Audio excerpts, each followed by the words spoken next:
যুক্তরাষ্ট্র ভেবেছিল ইরানের পারমাণবিক স্থাপনাগুলোতে আঘাত করলেই তেহরানের সবচেয়ে বড় কৌশলগত শক্তিকে দুর্বল করে দেওয়া যাবে। কিন্তু এখন মার্কিন গোয়েন্দাদের কাছেই উঠে আসছে এক ভিন্ন ছবি। ইরান কি পারমাণবিক কর্মসূচির চেয়েও ভয়ঙ্কর কোনো পথ বেছে নিচ্ছে? এমন এক পথ যেখানে একটি প্রণালীকে ঘিরেই যুক্তরাষ্ট্রের সামরিক শক্তি, তেলের বাজার এবং বৈশ্বিক বাণিজ্য সবকিছুকে একসঙ্গে চাপে ফেলা সম্ভব। মার্কিন সামরিক গোয়েন্দাদের নতুন মূল্যায়ন বলছে ইরানের নজর এখন আর শুধু পারমাণবিক কর্মসূচিতে নেই। তেহরানের কৌশলগত গুরুত্ব এখন ক্রমেই ঘুরে যাচ্ছে হরমুজ প্রণালীর দিকে। সম্প্রতি দুই মার্কিন কর্মকর্তার বরাতে এনবিসি নিউজ জানায়, ইরান এখন পারমাণবিক কর্মসূচির তুলনায় হরমুজ প্রণালীকে যুক্তরাষ্ট্রের ওপর চাপ প্রয়োগের আরও কার্যকর হাতিয়ার হিসেবে দেখছে। ইরানের পারমাণবিক স্থাপনাগুলোতে হামলার পর ইরানের এই কৌশলগত দৃষ্টিভঙ্গি আরও শক্তিশালী হয়েছে বলে মার্কিন সামরিক মূল্যায়নে উঠে এসেছে।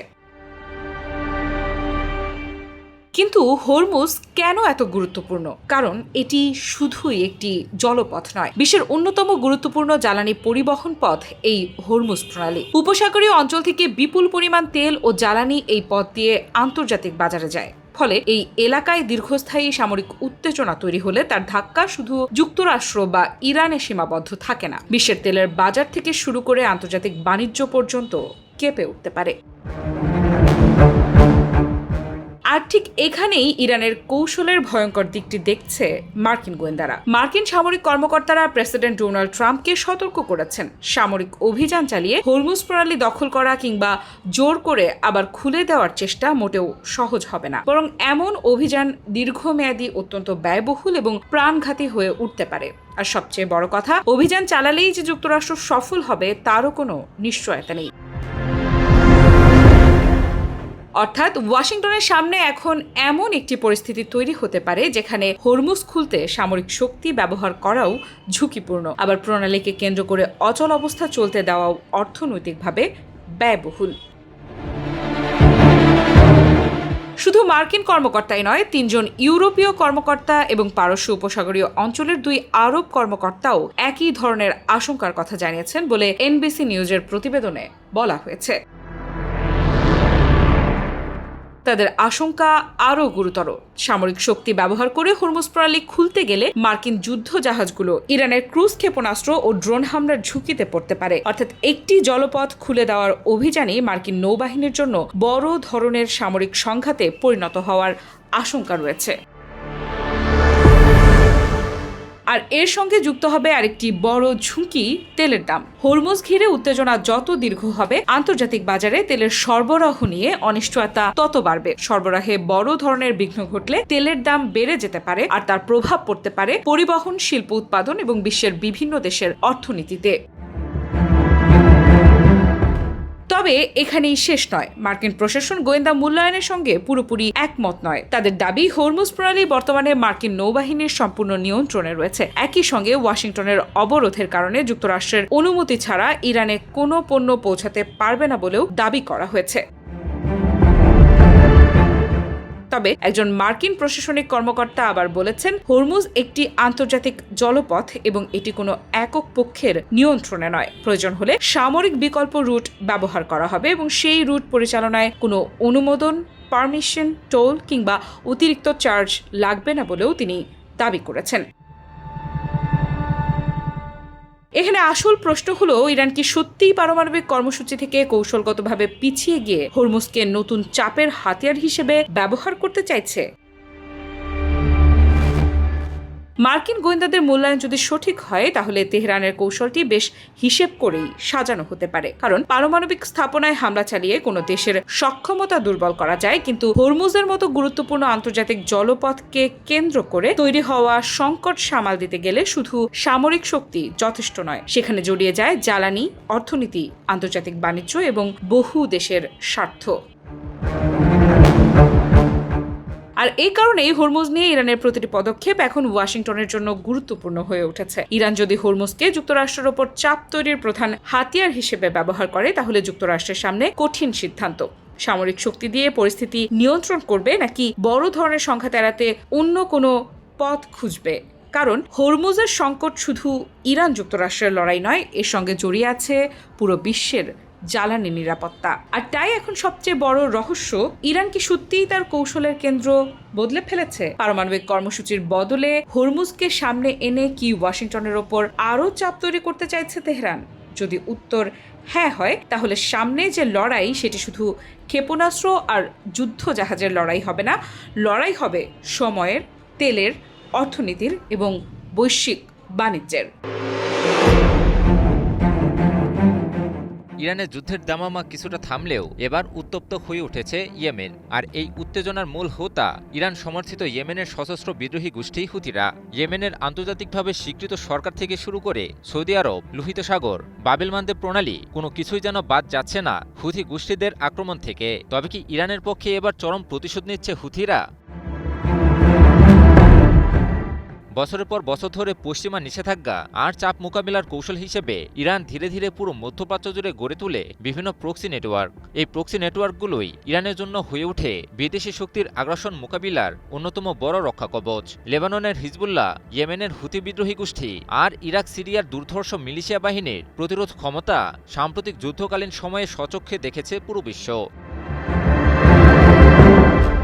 এবার ইরানের যুদ্ধের উত্তাপ কিছুটা কমলেও বেড়েছে ইয়েমেনে। ইরান সমর্থিত ইয়েমেনের সশস্ত্র বিদ্রোহী গোষ্ঠী হুথিরা এবার গর্জে উঠেছে। ইরানের বিরুদ্ধে যুক্তরাষ্ট্রের সাম্প্রতিক হুমকি বৃদ্ধি, ইয়েমেনের সানায় সৌদি আরবের আক্রমণ এবং সৌদি সমর্থিত ইয়েমেন সরকারের নতুন হুমকির পরিপ্রেক্ষিতেই গর্জে উঠেছে সশস্ত্র গোষ্ঠীটি।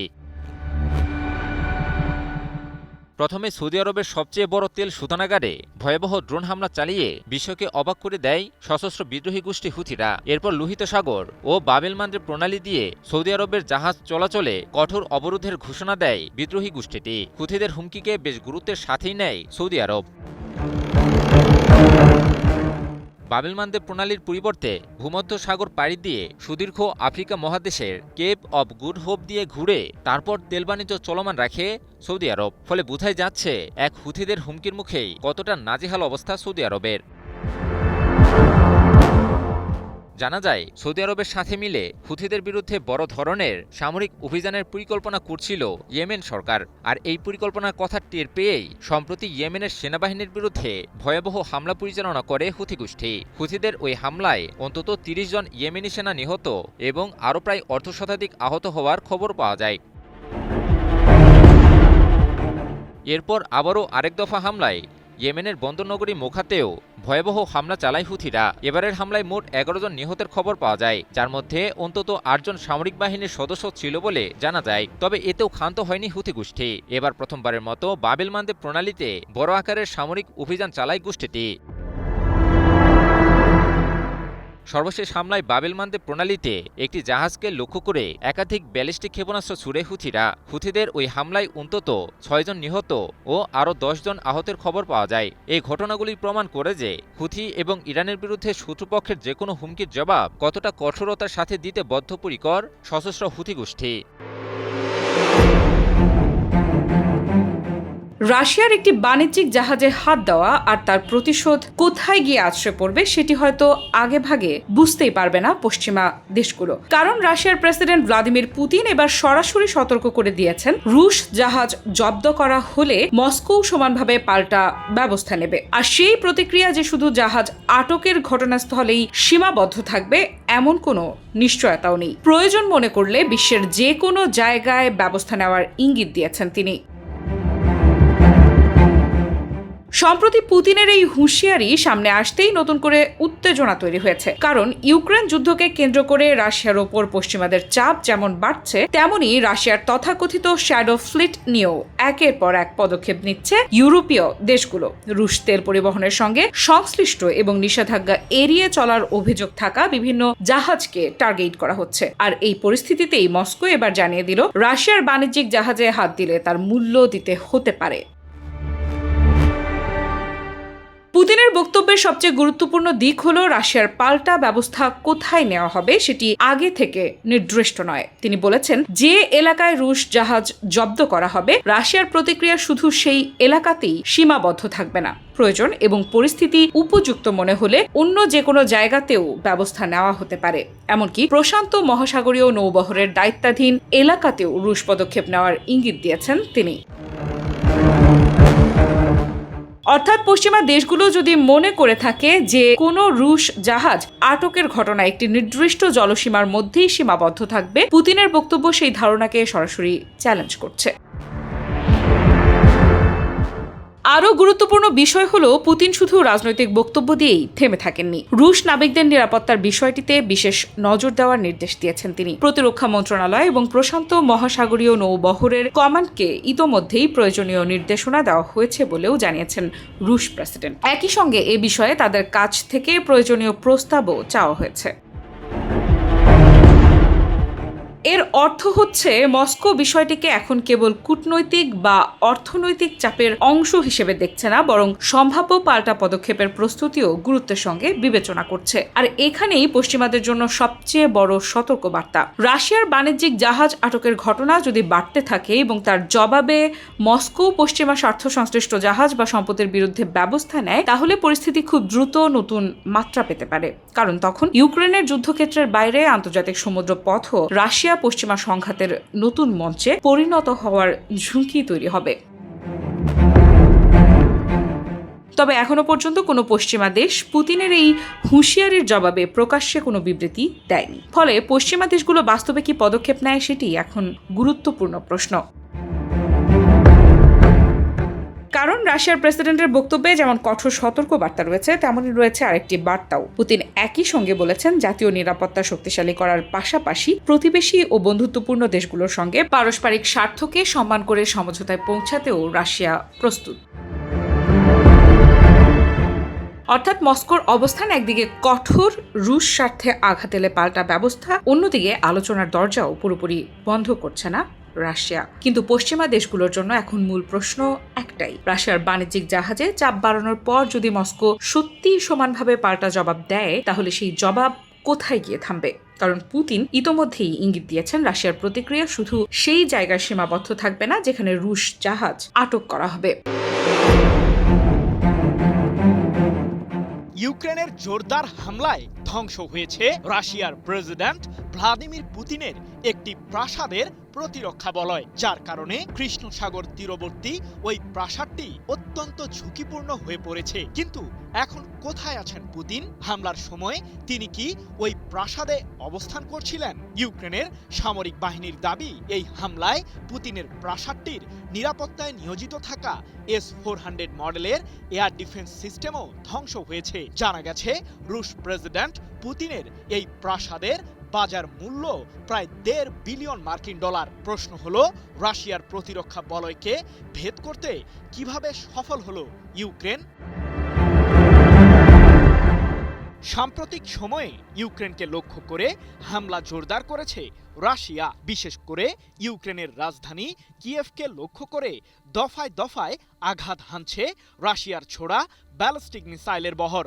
এমন পরিস্থিতিতে জেলেনস্কি বলেছেন, আমাদের কাছে মোট মজুদের আর মাত্র 1% এয়ার ডিফেন্স সিস্টেম আছে। রাশিয়া পূর্বের তুলনায় বর্তমানে প্রতি মাসে দ্বিগুণ বেশি ব্যালিস্টিক মিসাইল তৈরি করছে। প্রতি রাতেই তারা আমাদের উপর হামলা চালাচ্ছে। সেই হামলা প্রতিহত করার জন্য আমাদের এখন প্যাট্রিয়ট মডেলের আকাশ প্রতিরক্ষা ব্যবস্থা প্রয়োজন। যুক্তরাষ্ট্র যদি আমাদের কাছে তাদের এয়ার ডিফেন্স সিস্টেমের 5% বিক্রি করে, তবে আমরা আসন্ন শীতকালটা নিরাপদে থাকতে পারবো। আর মার্কিন প্রশাসন যদি 10% প্যাট্রিয়ট এয়ার ডিফেন্স সিস্টেম পাঠায়, তাহলে রাশিয়ার ছোড়া সমস্ত ব্যালিস্টিক মিসাইলকেই প্রতিহত করতে পারবে ইউক্রেন। 13 আগস্ট এক প্রতিবেদনে বিষয়টি নিশ্চিত করেছে মার্কিন সংবাদ মাধ্যম CNN।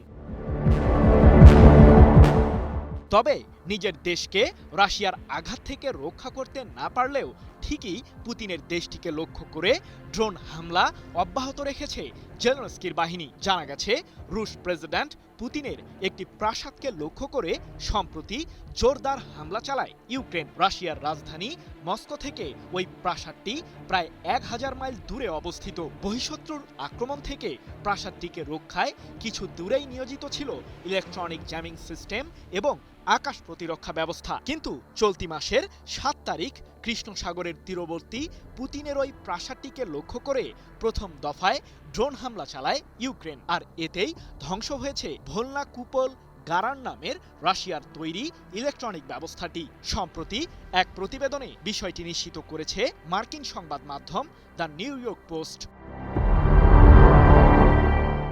বিশ্লেষকদের দাবি, রাশিয়ার ওই ইলেকট্রনিক সিস্টেমটি 7 বর্গ মাইলেরও বেশি এলাকা জুড়ে থাকা দেশটির বিভিন্ন অবকাঠামোর নিরাপত্তা রক্ষায় নিয়োজিত ছিল, যা দিয়ে স্টারলিংকের স্যাটেলাইট যোগাযোগ ব্যবস্থায় প্রতিবন্ধকতা সৃষ্টি করত রুশ বাহিনী। আর স্টারলিংক স্যাটেলাইট ব্যবস্থা দিয়েই রাশিয়ার সামরিক লক্ষ্যবস্তুগুলোকে শনাক্ত করত ইউক্রেন।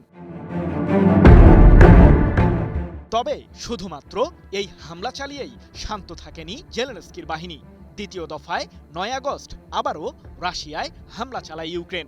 এ সময় প্রেসিডেন্ট পুতিনের ওই প্রাসাদের নিকটবর্তী S-400 মডেলের একটি এয়ার ডিফেন্স সিস্টেমকে ধ্বংস করার দাবি করে কিয়েভ, যার ফলে অরক্ষিত হয়ে পড়েছে প্রাসাদটির প্রতিরক্ষা বলয়, এমনটাই জানিয়েছেন বিশ্লেষকরা। কিন্তু পুতিনের ওই প্রাসাদকে লক্ষ্য করে কেন হামলা চালালো ইউক্রেন? 2021 সালে রাশিয়ার বিরোধী দলীয় নেতা অ্যালেক্সেই নাভালনির এক তথ্যচিত্রে প্রকাশ পায় পুতিনের সুবিশাল প্রাসাদটির ভিডিও। তার দাবি, শত্রুপক্ষের আক্রমণ থেকে প্রায় $1.5 বিলিয়ন মার্কিন ডলার মূল্যের স্থাপনাটিকে রক্ষায় নিয়োজিত ছিল নিজস্ব নিরাপত্তা ব্যবস্থা, নিজস্ব বন্দর, একটি নো ফ্লাই জোন এবং নিজস্ব সীমান্ত চৌকি, যা মূলত রাশিয়ার অভ্যন্তরে পৃথক একটি রাষ্ট্র হিসেবেই পরিচিত। যদিও রুশ প্রেসিডেন্ট পুতিন বিষয়টিকে বরাবরই অস্বীকার করেছেন। এমনকি ইউক্রেনের বিরুদ্ধে যুদ্ধ শুরুর পর কৃষ্ণ সাগরের বন্দর এলাকায় খুব কমই যাতায়াত করেন তিনি। বিশ্লেষকরা বলছেন, পুতিনের পরিবারের ক্ষতি সাধন করতেই কৃষ্ণ সাগরের ওই প্রাসাদকে লক্ষ্য করে হামলা চালিয়েছে ইউক্রেন। তবে নিজের লক্ষ্য পূরণে সফল হননি জেলেনস্কি। মধ্যপ্রাচ্যে ইরান যখন কিছুটা শান্ত, ঠিক তখনই আরেক প্রান্তে গর্জে উঠেছে ইরানেরই আরেক কৌশলগত সঙ্গী ইয়েমেনের সশস্ত্র বিদ্রোহী গোষ্ঠী হুথিরা। ইরানের পর এবার হুথি বিদ্রোহীদের তাণ্ডবে নাজেহাল অবস্থা মধ্যপ্রাচ্যের মার্কিন মিত্র রাষ্ট্রগুলোর। প্রশ্ন হলো, কোন তন্ত্র আর মন্ত্র বলে এতটা শক্তিশালী হুথি গোষ্ঠী? হুথি গোষ্ঠীর এত শক্তির উৎস আসলে কি? সম্প্রতি মধ্যপ্রাচ্যে ইরানের শক্তিমত্তা দেখেছে পুরো বিশ্ব। বিশ্বের পরাশক্তি যুক্তরাষ্ট্রকে একরকম নাকানি চুবানি খাইয়েছে পারস্যভূমির সিংহ দেশটি। তবে ইরান এবার কিছুটা শান্ত হলেও আরেক প্রান্তে দেশটির মিত্রগোষ্ঠী হুথিদের গর্জনে নতুন করে কাঁপছে পুরো মধ্যপ্রাচ্য। ইরানের সাথে থাকলে যে ইরানের মতোই সাহসী ও শক্তিশালী হওয়া যায়, তার যেন এক উজ্জ্বল দৃষ্টান্ত এই হুথি গোষ্ঠী। ইয়েমেনের উত্তর অঞ্চলের একটি ছোট পাহাড়ি উপজাতীয় প্রতিরোধ আন্দোলন থেকে হুথি বিদ্রোহী গোষ্ঠীর আজকের একটি শক্তিশালী আঞ্চলিক শক্তিতে পরিণত হওয়ার পিছনে সবচেয়ে বড় সহায়ক ভূমিকা রেখেছে ইরানের ব্যাপক সামরিক ও আর্থিক সহযোগিতা, এমনটাই মত বিশ্লেষকদের। হুথি কেবলমাত্র ইরানের প্রয়োজনে পাশে দাঁড়ায়নি, পাশাপাশি ইরানের সহযোগিতায় নিজেও পরিণত হয়েছে অন্যতম শক্তিশালী অক্ষশক্তিতে। মধ্যপ্রাচ্যে সৌদি আরব এবং মার্কিন প্রভাবকে প্রতিহত করতে হুথিদেরকে নিজের অক্ষশক্তির অন্তর্ভুক্ত করে ইরান। এরপর হুথিদেরকে শক্তিশালী করতে উন্নত অস্ত্রশস্ত্র ও প্রযুক্তিও সরবরাহ করে দেশটি, যার মাঝে রয়েছে উন্নত ব্যালিস্টিক ক্ষেপণাস্ত্র, ক্রুজ ক্ষেপণাস্ত্র, অ্যান্টিশিপ ক্ষেপণাস্ত্র এবং কামিকাজে বা আত্মঘাতী ড্রোন। পশ্চিমা বিশ্লেষকদের দাবি, ইরান হুথিদের কাছে কেবল সরাসরি অস্ত্রই পাঠায়নি, বরং ইয়েমেনের ভেতরেই ড্রোন এবং ক্ষেপণাস্ত্র জোড়া লাগানোর জন্য গোপন কারখানা ও প্রযুক্তি সরবরাহ করেছে, যার মাধ্যমেও অভ্যন্তরীণ সক্ষমতা আরও জোরালো করতে সক্ষম হয় হুথিরা। পাশাপাশি ইরানের ইসলামিক বিপ্লবী গার্ড বাহিনী বা আইআরজিসির দেয়া প্রশিক্ষণ এবং শত্রুর বিরুদ্ধে সম্মুখসারির যুদ্ধকৌশল হুথিদেরকে করে তুলে অপ্রতিরোধ্য। ইয়েমেনের অভ্যন্তরীণ রাজনৈতিক কোন্দলও হুথিদেরকে ক্ষমতার কেন্দ্রবিন্দুতে আসতে ব্যাপক সহায়তা করেছে। 2011 সালের আরব বসন্ত আন্দোলনের পর ইয়েমেনের দীর্ঘদিনের শাসক আলী আবদুল্লাহ সালে ক্ষমতাচ্যুত হলে দেশটির রাষ্ট্রীয় অস্ত্রাগার দখল করে নেয় হুথিরা। পরবর্তীতে 2014 সালে রাজধানী সানা দখল করার সময়ও কৌশলে ইয়েমেনের সামরিক অস্ত্রশস্ত্রের একটা বড় অংশ নিজেদের নিয়ন্ত্রণে নিয়ে নেয় হুথিরা, যা তাদেরকে ব্যাপকভাবে শক্তিশালী করে তোলে। হুথিদের আরেকটি বড় শক্তি ইয়েমেনের কৌশলগত ভৌগোলিক অবস্থান, কারণ ইয়েমেনের পাশেই অবস্থিত বিশ্বের অন্যতম ব্যস্ত নৌপথ লোহিত সাগর এবং হুরমুজ প্রণালীর মতো আরেকটি গুরুত্বপূর্ণ জলপথ বাবেল মানদেব প্রণালী। হুথিরা চাইলেই মুহূর্তেই লোহিত সাগর এবং বাবেল মানদেব প্রণালীকে অস্থিতিশীল করে তোলার মাধ্যমে বৈশ্বিক জ্বালানি ও অর্থনীতিকে টালমাটাল করে দিতে পারে, যা বাহিনীটির অন্যতম বড় শক্তিতে পরিণত হয়েছে।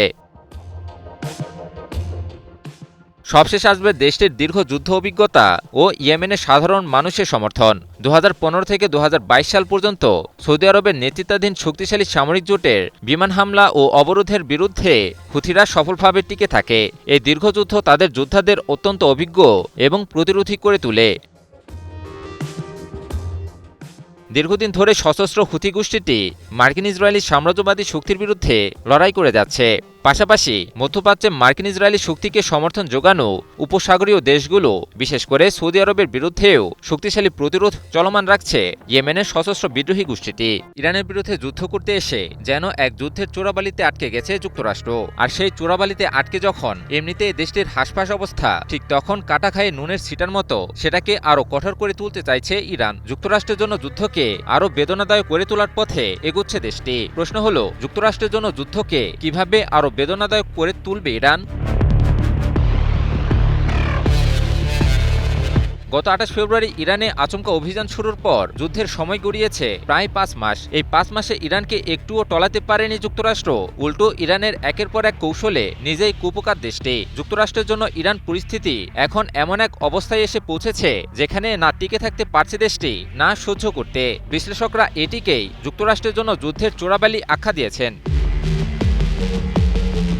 এবার ইরান কিভাবে কাটা খায়ে নুনের ছিটা দিয়ে যুক্তরাষ্ট্রের জন্য যুদ্ধকে আরও বেদনাদায়ক করে তুলবে, সেটাই এক গভীর বিশ্লেষণে তুলে ধরল কাতার ভিত্তিক সংবাদ মাধ্যম Al Jazeera. Royal United Services Institute বা RUSI এর senior associate fellow Michael Stephens সংবাদ মাধ্যম আল জাজিরাকে বলেছেন, যুদ্ধকে আরও দীর্ঘায়িত করার মাধ্যমে যুক্তরাষ্ট্রের জন্য যুদ্ধকে আরও বেদনাদায়ক করে তুলতে চাইছে ইরান। মাইকেল স্টিফেন্স মনে করেন, বছরের পর বছর ধরে পশ্চিমা চাপ, নিষেধাজ্ঞা আর অবরোধের পরও টিকে থাকা ইরানের জন্য অর্থনৈতিক চাপ এখন আর অস্তিত্বের জন্য কোনো হুমকি নয়, বরং এখন এটি উল্টো যুক্তরাষ্ট্রের জন্যই বড় চাপের কারণ হয়ে দাঁড়িয়েছে। দেশটির ভিতরে যুদ্ধের ফলে সৃষ্ট চরম জ্বালানি ঘাটতি, অর্থনৈতিক চাপসহ নানা কারণে দিন দিন জন অসন্তোষ বেড়েই চলছে। মাইকেল স্টিফেন্সের মতে, যুদ্ধের এই পর্যায়ে এসে ইরান এখন নিশ্চিত যে দেশটিতে আর কোনো ধরনের স্থল অভিযানের পরিকল্পনা যুক্তরাষ্ট্রের নেই। ইরানের জন্য আগে সেই অস্তিত্বগত হুমকি আর নেই। একই সাথে যুক্তরাষ্ট্র কিছুটা ব্যাকফুটে। এই সুযোগে যুদ্ধের গতি আর তীব্রতা আরও বাড়িয়ে এবং যুদ্ধকে আরও দীর্ঘায়িত করে মার্কিন প্রেসিডেন্ট ডোনাল্ড ট্রাম্পের যন্ত্রণাকে আরেকটু তীব্র করতে চায় ইরান। গত 28 ফেব্রুয়ারি ইরানের সামরিক অভিযানের আগে দেশটির অভ্যন্তরীণ বিক্ষোভকে উস্কে দিয়েও ইরানের শাসন ব্যবস্থা পরিবর্তনের অপচেষ্টা চালায় মার্কিন যুক্তরাষ্ট্র। তাতেও যখন কোনো কাজ হয়নি, ঠিক তখন আচমকা সামরিক অভিযান চালিয়ে ইরানের সরকার পরিবর্তনের চেষ্টা করে যুক্তরাষ্ট্র। কিন্তু তাতেও কিছুতে কিছু করতে পারেনি আগ্রাসী দেশটি।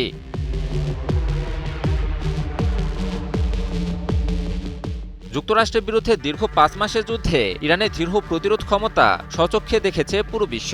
ইরান শুধুমাত্র প্রতিরোধই করেনি, নিজেও আক্রমণকারীর ভূমিকায় অবতীর্ণ হয়ে নিজের সক্ষমতা জানান দিয়েছে বহুবার। ইরানের ছোড়া মিসাইল আর ড্রোনের আঘাতে তছনছ হয় মার্কিন সামরিক ঘাঁটি। ইরানের হামলার মুখে মধ্যপ্রাচ্যে যুক্তরাষ্ট্রের অস্তিত্বই হুমকির মুখে পড়ে যায়। যুক্তরাষ্ট্রের বিরুদ্ধে যুদ্ধে ইরানের এতটা সফলতার পেছনে দেশটির সামরিক সক্ষমতার পাশাপাশি সময়োপযোগী নানা সিদ্ধান্ত যেখানে যুদ্ধকে ইরানের অনুকূলে এনেছে, সেখানে তা যুক্তরাষ্ট্রের জন্য ততটাই প্রতিকূলে নিয়ে গেছে। ইরান এখন এই সুযোগটারই সদ্ব্যবহার করে যুক্তরাষ্ট্রকে এমন উচিত শিক্ষা দিতে চাইছে যাতে ইরানের বিরুদ্ধে যুদ্ধ করার পরিণাম যুক্তরাষ্ট্র আজীবন মনে রাখে।